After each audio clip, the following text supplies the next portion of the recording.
सत श्री अकाल, तुसीं देख रहे हो द पंजाब टीवी तो मैं हाँ जज सिंह चाहल। केंद्र के 3 खेती कानूनों के खिलाफ दिल्ली के बार्डर से किसानों के वलों लगातार अंदोलन चलाया जा रहा है। अपने अंदोलन को होर भी मजबूत करने दी कोशिशां लगातार किसानों के वलों कीतियां जा रही ने। मोदी सरकार के कोलों ये उम्मीद की जा रही है कि किसानों को कोई ना कोई राहत सरकार के वलों दी जाए, पर इस दे बावजूद हुंदा इस दे उल्ट दिखाई देता है। मोदी सरकार के वलों FCI के वलों फूड कॉरपोरेशन ऑफ इंडिया के वलों एक नवा फरमान जारी कर दिता गया है, जिस नूं लैके किसानों की जान नूं नवा स्यापा पैंदा दिखाई देता है। दरअसल FCI ने इस बार ऐलान कर दिता है कि किसानों के खात्यां दे विच सीधे तौर पर कणक की खरीद के पैसे पाए जाणगे, जिसका हुण विरोध होण लग पिया है। हरसिमरत कौर बादल जिहड़े कि साबका केंद्रीय मंत्री ने, उन्होंने मोदी सरकार नूं इस मसले ते घेरा पाउणा शुरू कर दिता है। दावा कर रहे हैं कि पंजाब दे विच 40% किसान अजिहे ने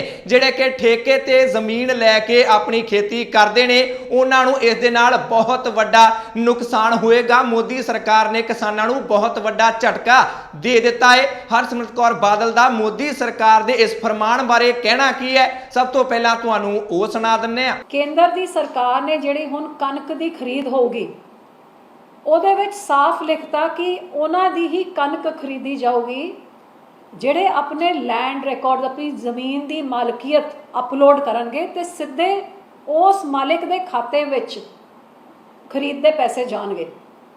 ਜਿਸ ਸੂਬੇ ਵਿੱਚ 40% ਇਹੋ ਜਿਹੇ ਲੋਕ ਜਿਨ੍ਹਾਂ ਦੇ ਕੋਲ ਜ਼ਮੀਨ ਨਹੀਂ ਹੈ, ਜਿਹੜੇ ਠੇਕੇ ਵਿੱਚ ਲੈ ਕੇ ਆਪਣੀ ਖੇਤੀ ਕਰਦੇ ਨੇ, ਇਹਦਾ ਮਤਲਬ ਜੇ ਉਹਨਾਂ ਦੇ ਕੋਲ ਮਾਲਕੀਅਤ ਨਹੀਂ ਤੇ ਹੁਣ ਕਣਕ ਦੀ ਫਸਲ ਦੀ ਉਹਨਾਂ ਦੀ ਖਰੀਦ ਨਹੀਂ ਹੋਵੇਗੀ।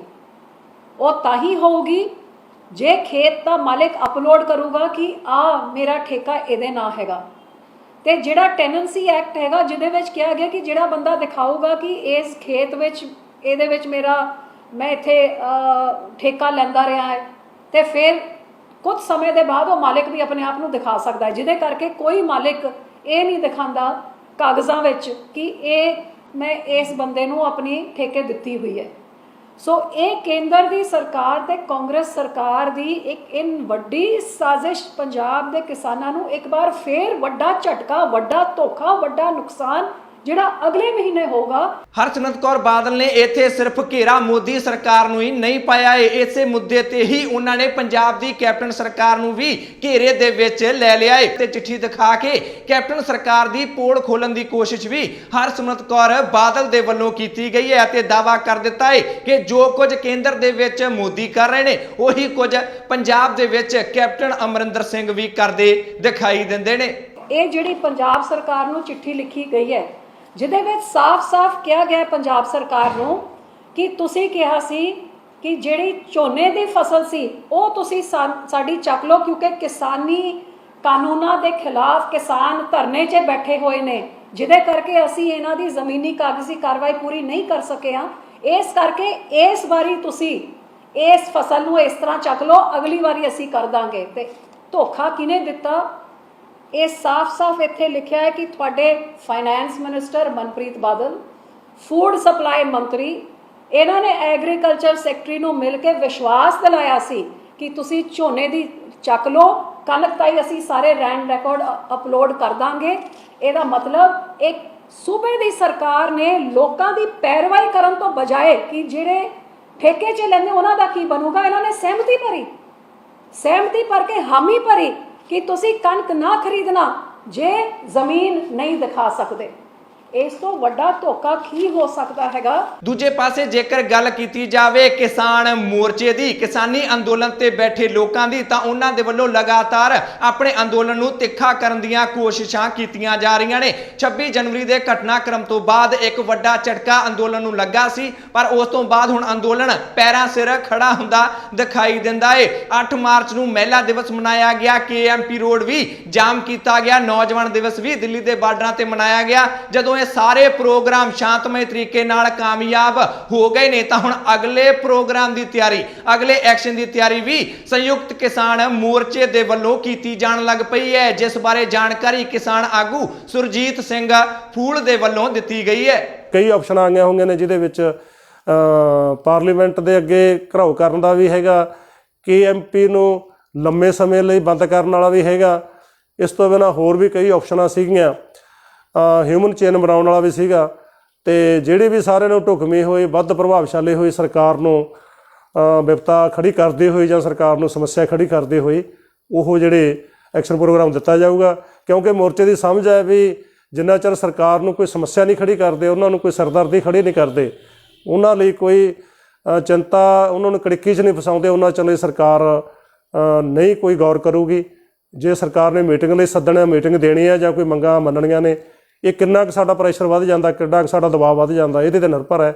ਸੋ ਪ੍ਰੈਸ਼ਰ ਅਤੇ ਦਬਾਅ ਵਧਾਉਣ ਦੀ ਖਾਤਰ ਲਾਜ਼ਮੀ ਲੋਕਾਂ ਦੀਆਂ ਜਿਹੜੀ ਉਮੰਗ ਹੈ, ਲੋਕਾਂ ਦੀ ਜਿਹੜੀ ਸੱਧਰ, ਉਹਦੇ ਮੁਤਾਬਕ 11 ਤਰੀਕ ਨੂੰ ਜਿਹੜਾ ਐਕਸ਼ਨ ਪ੍ਰੋਗਰਾਮ ਦਿੱਤਾ ਜਾਊਗਾ। ਇਸ ਤਰ੍ਹਾਂ ਜਿੱਥੇ ਇੱਕ ਪਾਸੇ ਕਿਸਾਨ ਆਗੂ ਕਿਸਾਨ ਆਪਣੇ ਅੰਦੋਲਨ ਨੂੰ ਹੋਰ ਵੀ ਵੱਡਾ ਕਰਨ ਦੀਆਂ ਤਿਆਰੀਆਂ ਕਰ ਰਹੇ ਨੇ ਅਤੇ ਵੱਧ ਤੋਂ ਵੱਧ ਲੋਕ ਕਿਸਾਨੀ ਅੰਦੋਲਨ ਦੀ ਸਪੋਰਟ ਕਰਦੇ ਦੇਖੇ ਜਾ ਸਕਦੇ ਨੇ, ਉਧਰ ਦੂਜੇ ਪਾਸੇ ਭਾਜਪਾ ਦੇ ਵੱਲੋਂ, ਪੰਜਾਬ ਦੀ ਭਾਜਪਾ ਦੇ ਵੱਲੋਂ ਇੱਕ ਨਵਾਂ ਹੀ ਮੁੱਦਾ ਚੁੱਕ ਦਿੱਤਾ ਗਿਆ ਹੈ। ਪੰਜਾਬ ਭਾਜਪਾ ਦੇ ਲੀਡਰ ਹਰਜੀਤ ਸਿੰਘ ਗਰੇਵਾਲ ਨੇ ਸ਼੍ਰੋਮਣੀ ਗੁਰਦੁਆਰਾ ਪ੍ਰਬੰਧਕ ਕਮੇਟੀ ਨੂੰ ਹੀ ਸਵਾਲਾਂ ਦੇ ਘੇਰੇ ਵਿੱਚ ਖੜਾ ਕਰ ਦਿੱਤਾ ਹੈ। ਉਹਨਾਂ ਨੇ ਇੱਕ ਚਿੱਠੀ ਲਿਖੀ ਹੈ ਐਸਜੀਪੀਸੀ ਦੇ ਪ੍ਰਧਾਨ ਬੀਬੀ ਜਗੀਰ ਕੌਰ ਨੂੰ, ਜਿਸ ਦੇ ਵਿੱਚ ਮੰਗ ਕੀਤੀ ਹੈ ਕਿ ਕਿਸਾਨੀ ਅੰਦੋਲਨ ਦਾ ਸਮਰਥਨ ਕਰਨਾ ਬੰਦ ਕਰ ਦਿਓ। ਆਖਰ ਇਹ ਚਿੱਠੀ ਹਰਜੀਤ ਸਿੰਘ ਗਰੇਵਾਲ ਨੇ ਲਿਖੀ ਕਿਉਂ ਹੈ, ਉਹਨਾਂ ਦੇ ਮੂੰਹੋਂ ਤੁਹਾਨੂੰ ਸੁਣਾ ਦਿੰਨੇ ਆ।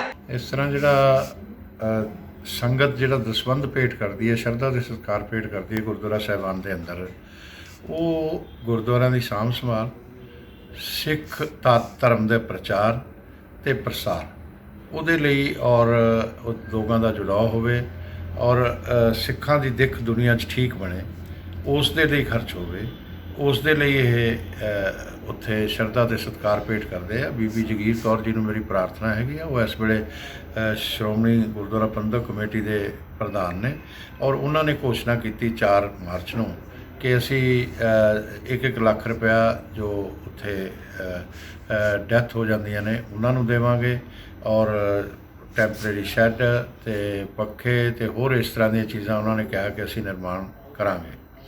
ਮੈਂ ਸਮਝਦਾ ਕਿ ਇਹ ਇੱਕ ਤਾਂ ਅੰਦੋਲਨ ਨੂੰ ਗਲਤ ਦਿੱਖ ਦੇ ਰਹੇ ਆ, ਉਹਨੂੰ ਧਾਰਮਿਕ ਦਿੱਖ ਦੇਣ ਦੀ ਕੋਸ਼ਿਸ਼ ਕਰ ਰਹੇ ਆ ਔਰ ਦੂਸਰਾ ਇਹ ਅੰਦੋਲਨ ਜਿਹੜਾ ਕਿਸਾਨ ਅੰਦੋਲਨ ਨੂੰ ਵੀ ਨੁਕਸਾਨ ਦੇਣ ਵਾਲੀ ਗੱਲ ਆ ਔਰ ਉਸ ਦੀ ਵਿਲੱਖਣਤਾ ਜਿਹੜੀ ਆ ਉਸ ਨੂੰ ਇਹ ਕਾਇਮ ਨਹੀਂ ਰਹਿਣ ਦੇਗਾ।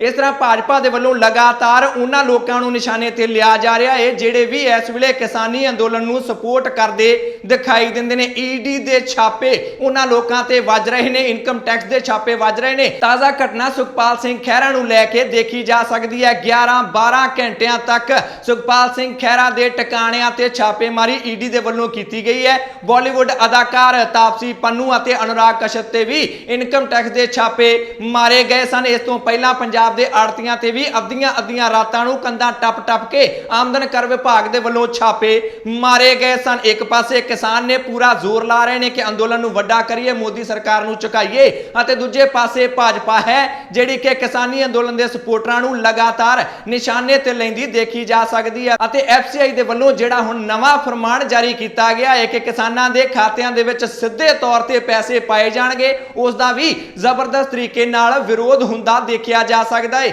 ਹਰਸਿਮਰਤ ਕੌਰ ਬਾਦਲ ਨੇ ਇਹ ਮੁੱਦਾ ਸਿਰਫ ਪ੍ਰੈਸ ਕਾਨਫਰੰਸ ਦੇ ਵਿੱਚ ਹੀ ਨਹੀਂ ਚੁੱਕਿਆ ਹੈ, ਪਾਰਲੀਮੈਂਟ ਦੇ ਵਿੱਚ, ਸੰਸਦ ਦੇ ਵਿੱਚ ਵੀ ਬੜੇ ਜ਼ੋਰ ਸ਼ੋਰ ਦੇ ਨਾਲ ਇਸ ਫੈਸਲੇ ਦਾ ਵਿਰੋਧ ਹਰਸਿਮਰਤ ਕੌਰ ਬਾਦਲ ਦੇ ਵੱਲੋਂ ਕੀਤਾ ਗਿਆ ਹੈ। ਪਰ ਕੇਂਦਰੀ ਮੰਤਰੀ ਪਿਊਸ਼ ਗੋਇਲ ਦੇ ਵੱਲੋਂ ਹਰਸਿਮਰਤ ਕੌਰ ਬਾਦਲ ਨੂੰ ਸੰਸਦ ਦੇ ਵਿੱਚ ਜਵਾਬ ਵੀ ਦਿੱਤਾ ਗਿਆ। ਜਵਾਬ ਦਿੰਦਿਆਂ ਉਹਨਾਂ ਨੇ ਕਿਹਾ ਕਿ ਮੋਦੀ ਸਰਕਾਰ ਕਿਸਾਨਾਂ ਨੂੰ ਪੈਸੇ ਸਿੱਧੇ ਤਰੀਕੇ ਨਾਲ ਦੇਣਾ ਚਾਹੁੰਦੀ ਹੈ, ਇਸ ਦੇ ਨਾਲ ਪਾਰਦਰਸ਼ਤਾ ਆਏਗੀ ਅਤੇ ਜਿਹੜੇ ਪੈਸੇ ਵਿੱਚੋਂ ਖਾਦੇ ਜਾਂਦੇ ਨੇ, ਭਾਵ ਭ੍ਰਿਸ਼ਟਾਚਾਰ ਹੁੰਦਾ ਹੈ, ਉਹ ਮੁੱਕੇਗਾ। ਸਾਡੀ ਸਰਕਾਰ ਸਿਰਫ ਤੇ ਸਿਰਫ ਇਹੀ ਚਾਹੁੰਦੀ ਹੈ। ਹਰਸਿਮਰਤ ਕੌਰ ਬਾਦਲ ਨੂੰ ਸਾਡਾ ਵਿਰੋਧ ਨਹੀਂ ਕਰਨਾ ਚਾਹੀਦਾ। ਉਹਨਾਂ ਦਾ ਕੰਮ ਹੈ ਕਿ ਕੈਪਟਨ ਨੂੰ ਕੋਸਣ ਅਤੇ ਉਹੀ ਕੰਮ ਜਾ ਕੇ ਉਹਨਾਂ ਨੂੰ ਕਰਨਾ ਚਾਹੀਦਾ ਹੈ, ਕਿਉਂਕਿ ਜਿੰਨੀ ਦੇਰ ਤੱਕ ਇਹ ਸਾਡੀ ਸਰਕਾਰ ਵਿੱਚ ਸਨ, ਸਾਡੇ ਸਾਰੇ ਫੈਸਲਿਆਂ ਦੇ ਵਿੱਚ ਇਹਨਾਂ ਦੇ ਵੱਲੋਂ ਸਹਿਮਤੀ ਜਤਾਈ ਗਈ ਸੀ। ਹੁਣ ਪਤਾ ਨਹੀਂ ਇਹਨਾਂ ਨੂੰ ਕੀ ਹੋ ਗਿਆ ਹੈ, ਇੱਕੋ ਦਮ ਹੀ ਇਹਨਾਂ ਨੂੰ ਸਾਡੇ ਸਾਰੇ ਫੈਸਲੇ ਗਲਤ ਲੱਗਣ ਲੱਗ ਪਏ ਨੇ। ਪਰ ਸਾਡਾ ਫੈਸਲਾ ਬਿਲਕੁਲ ਗਲਤ ਨਹੀਂ ਹੈ। ਕਿਸਾਨਾਂ ਦੀ ਭਲਾਈ ਦੇ ਲਈ ਹੀ ਸਾਡੀ ਸਰਕਾਰ ਦੇ ਵੱਲੋਂ ਇਹ ਸਿੱਧੀ ਅਦਾਇਗੀ ਵਾਲਾ ਫੈਸਲਾ ਵੀ ਲਿਆ ਗਿਆ ਹੈ। ਇਹ ਸਵਾਲ ਤੁਹਾਡੇ ਕੋਲੋਂ ਪੁੱਛ ਲੈਣਾ ਚਾਹੁੰਦੇ ਆ